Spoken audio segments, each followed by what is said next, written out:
L'information de ce jour, c'est donc la découverte d'un nouveau corps dans la Deûle au niveau de l'esplanade de Lille. Ce sont les pompiers plongeurs qui ont fait la macabre découverte lors de nouvelles recherches pour retrouver le troisième disparu, Jean Mériadec. Pour l'instant, nous ne connaissons pas l'identité du corps. Dès que nous aurons de plus amples informations, nous vous tiendrons bien évidemment au courant. Concernant maintenant la disparition de Jean Mériadec Le Carnec, une équipe de 8 plongeurs a dragué la Deûle hier dans l'après-midi sans succès. L'eau était sale et les pompiers n'ont pas eu assez de visibilité pour trouver quoi que ce soit. Une équipe cynophile de la gendarmerie a également été dépêchée dans les rues du centre-ville proche de la disparition. Je vous rappelle les circonstances dans lesquelles Jean Mériadec a disparu. Dimanche matin vers 6 h, le jeune homme rentre seul chez lui après une fête. Il circule dans le quartier Vauban et doit se rendre rue d'Oudin dans le Vieux-Lille. Le jeune homme mesure 1,70 m, il a les yeux verts, les cheveux courts et frisés.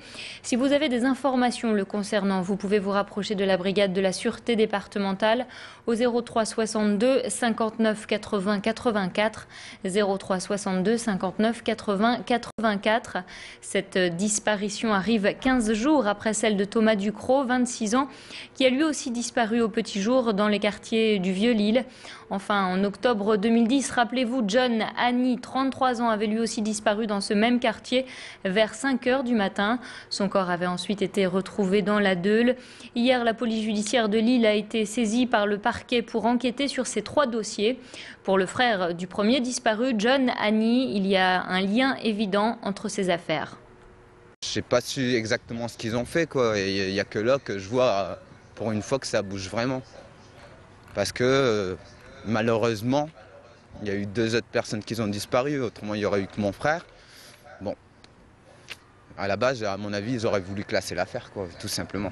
Après, là, c'est parce qu'il y a eu tout ça que ils sont obligés de suivre, quoi, je dirais. Ils peuvent pas, enfin, ils pourront plus faire semblant de rien. Que des gens ils disparaissent pas comme ça dans l'île parce qu'ils ont bu un coup ou quoi que ce soit. C'est pas ça qui fait que quelqu'un se retrouve dans la Deûle mort, quoi. De son côté, la famille de Thomas Ducrot souhaite que l'on n'oublie pas le jeune homme. Sa compagne espère que toutes ces disparitions vont accélérer les recherches. Une réaction recueillie hier au micro de Baptiste Blic.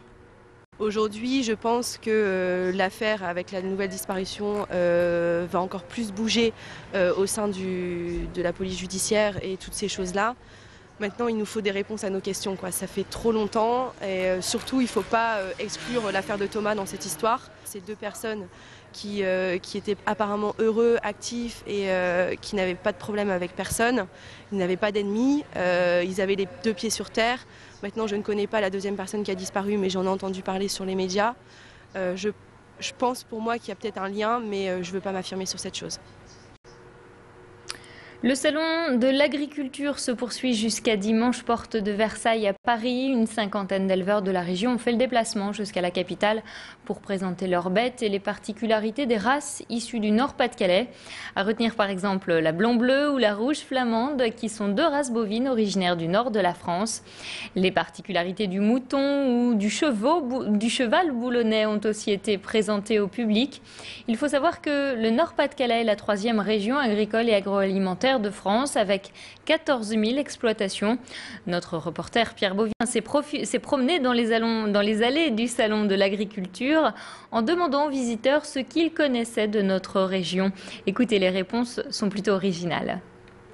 Qu'est-ce que je connais du Pas-de-Calais? En fait, pas grand-chose en réalité. Liliane, c'est lequel le fromage le plus connu du nord de la France? Il y a le fromage qui s'appelle, je l'ai perdu, de l'Echtis, c'était quoi? Je connais pas, c'est très chaud. Le maroilles, il y a le maroilles. Fromage, bière. La bière, oui, peut-être. Un peu de bière. L'endive. Les endives. L'endive. Le maroilles, les endives, la cassonade, les frites. C'est normal, on est du Nord. Des opérations de curage ont actuellement lieu avenue du Peuple peuple belge. Il s'agit de remettre au propre l'ancien canal Saint-Pierre et de mettre fin aux odeurs nauséabondes dont se plaignaient les riverains. Il faut dire qu'une partie des égouts du peuple belge se jetaient dans ce canal pour permettre à ce vestige du Lille médiéval d'être accessible lors des prochaines journées du patrimoine. La mairie de Lille et LMCU ont donc décidé de le récurer entièrement. Dominique Planck nous explique en quoi consistent ces travaux. Il est devant l'objectif d'Élodie Bernachon. Écoutez-le.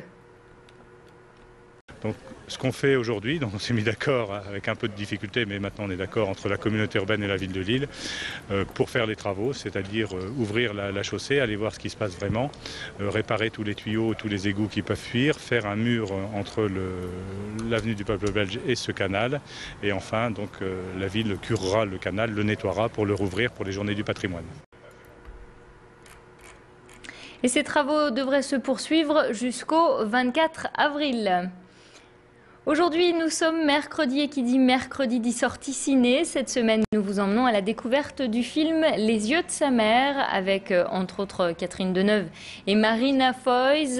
Une avant-première avait lieu hier soir dans un cinéma lillois, ce qui a permis à notre reporter Adrien Lannoy de rencontrer une partie de l'équipe du film. Écoutez le résumé de ce film par son réalisateur.